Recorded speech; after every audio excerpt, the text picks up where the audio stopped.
বিষ্ণু বলেছেন এই আল হাইয়ুল কাইয়ুম এটা হচ্ছে ইসমে আজম। এটা কি? যে ইসমে আজম দিয়ে দোয়া করলে আল্লাহ দোয়া কবুল করে, আল্লাহর কাছে কিছু চাইলে আল্লাহ দেয়।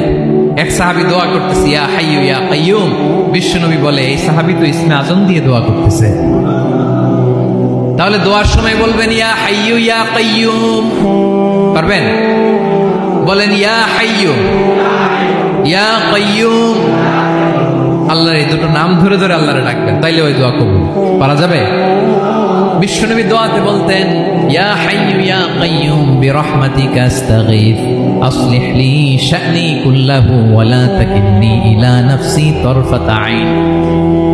ও হাইয়ু ওয়া কাইয়ুম, ও শাশ্বত চিরঞ্জীব আল্লাহ, আসলিহ লি শা'নি কুল্লাহ, আমার সব কিছুকে আপনি ফিক্স করে দেন, ঠিক করে দেন। এক পলকের জন্য, এক চোখের পলকের জন্য আমার কোনো কাজ আপনি আমার উপর ছেড়ে দিয়েন না, সব কাজ আমি আপনার কাছে সুপর্দ করে দিলাম। সুবহানাল্লাহ পড়ে। তাহলে 2 নাম্বার কথা, আল্লাহ শুধু আমাদের ইলাহি নন, তিনি হচ্ছেন আল হাই, চিরঞ্জীব, তিনি হচ্ছেন আল কাইয়ুম, নিজেও স্বয়ং সম্পূর্ণ, অন্যকেও রক্ষণাবেক্ষণ করেন। আলহামদুলিল্লাহ পড়েন। বিসমিল্লাহির রহমানির রহিম।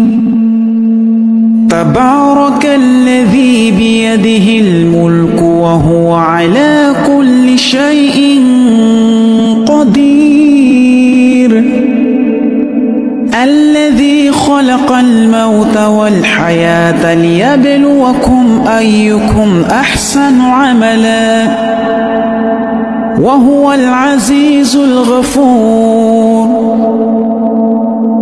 الذي خلق 7 سماوات